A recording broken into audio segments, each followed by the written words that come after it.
Hey hello everyone, কেমন আছো তোমরা সবাই? আশা করছি সবাই ভালো আছো, আমিও ভালো আছি। আজকে আমার রেসিপি লাউ পাতা দিয়ে এই যে ডালের বড়া দিয়ে একটা রেসিপি হবে।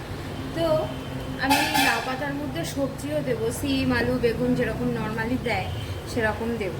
তো এখানে দেখতে পাচ্ছ কড়াইটা আমি বসিয়ে দিয়েছি, কড়াইতে তেলও দিয়ে দিয়েছি, তেলটা গরমও হয়ে গেছে। আর আমার এই ডালটা খুব সুন্দর করে ফ্যাটানো হয়ে গেছে। তোমরা এখানে নর্মালি মটর ডাল ছোলার ডালের বড়া দিতে পারো, বাট আমি এখানে আজকে মুসুর ডালের বড়া করে দেব। তো এখানে তেলটা গরম হয়ে গেছে, আমি বড়াগুলো একটু নর্মালি যেরকম সাইজ করার সেরকম করবে, আমি এরকম সাইজের করে নিচ্ছি, খুব একটা বেশি ভাজবো না। তো চলো দেখতে থাকো আর সঙ্গে থাকো, আমার এই বড়াটা ভাজা হয়ে যায়, তারপরে আবার আসছি। তো এই দেখো আমার বড়াগুলো সব ভাজা কমপ্লিট, আমি এরকম হালকা করে ভেজে নিয়েছি। তোমরা যে যেরকম খাবে সে সেরকমভাবে ভেজে নেবে। আর এখানে আমি দুটো শুকনো লঙ্কা আর কালো জিরে ফোড়ন দিয়ে দিলাম। ফোড়নটা একটু ভাজা হয়ে যাক। তো দেখতেই পাচ্ছ ফোড়নটা আমার হয়ে গেছে। এরপরে আমি দিয়ে দেব এই যে কেটে রাখা সবজিগুলো। এর মধ্যে আছে বেগুন, সিম, আলু আর ওই দুটো ডাটা ছিল, ডাটা দুটো দিয়ে দেওয়া হয়। তো চলো আমি এগুলো দিয়ে দিই।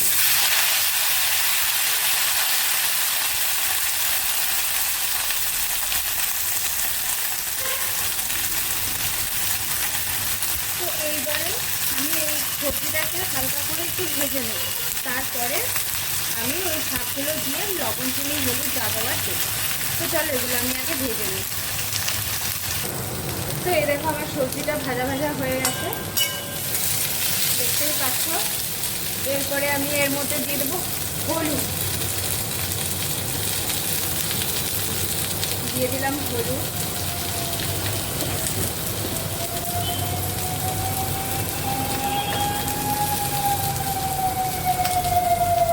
দিয়ে দিলাম লবণ, যে যার পরিমাণ মতন স্বাদ মতন দেবে, আমার বলার কিছু নেই। চিনিটা আমি এখন দেবো না। আচ্ছা, এরপরে দিয়ে দেবো কেটে ধুয়ে বেছে রাখা লাউ পাতা শাকগুলো।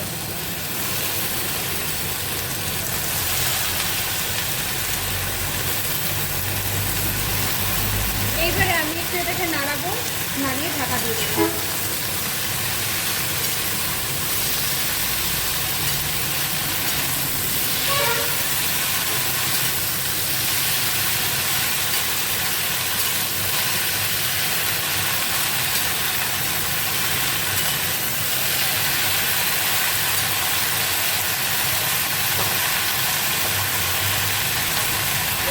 এটাকে একটু ঢাকা চাপা দিয়ে রাখবো।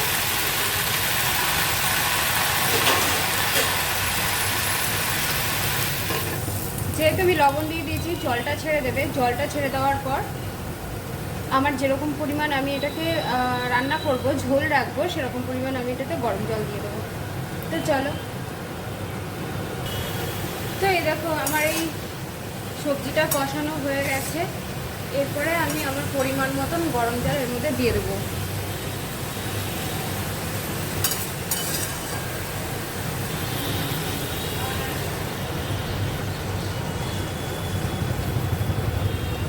ব্যাস, এর বেশি আর আমি দেবো না,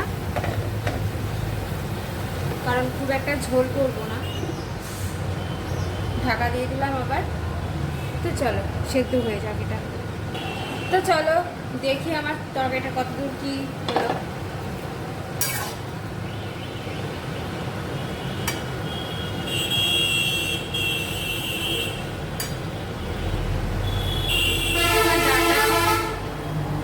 ডাটা আলু সব আমার মোটামুটি সেদ্ধ হয়ে গেছে।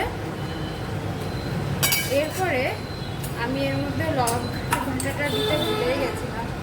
লঙ্কা বাটা,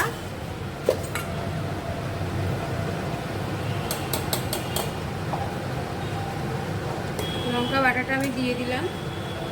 আর দেবো এবারে চিনিটা।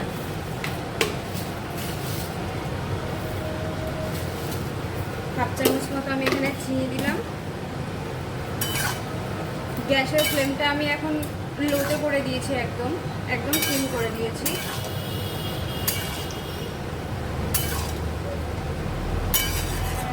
এরপরে এই যে ভেজে রাখা বড়াগুলো আমি এর মধ্যে দিয়ে দেবো।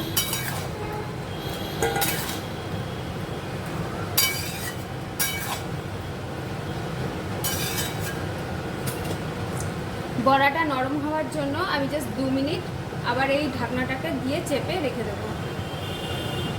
তো চলো 2 মিনিট পর ফিরে আসছি আবার।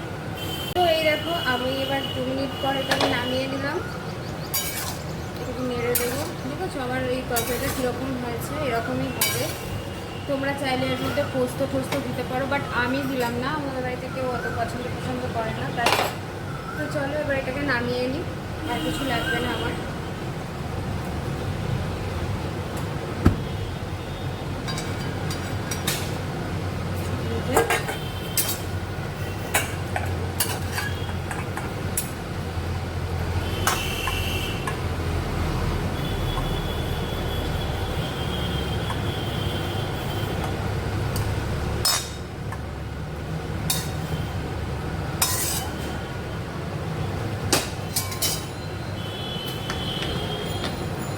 তো তোমাদের যদি আমার এই রেসিপিটা ভালো লাগে, বাড়িতে একবার ট্রাই করে দেখো যে তোমাদের কেমন লাগলো আর খেতে কেমন হয়েছে। তোমরা অবশ্যই আমাকে কমেন্টে জানিও। আর আমার এই আমার এই তরকারিটা ভালো লাগলে বা আমার রান্নাগুলো যদি তোমাদের ভালো লেগে থাকে, তাহলে আমার চ্যানেলে একটা লাইক শেয়ার কমেন্ট অবশ্যই করো, আর পাশে থাকা বেল আইকনটা প্রেস করে দিও। তো আজকের মতো টাটা। তো এই যে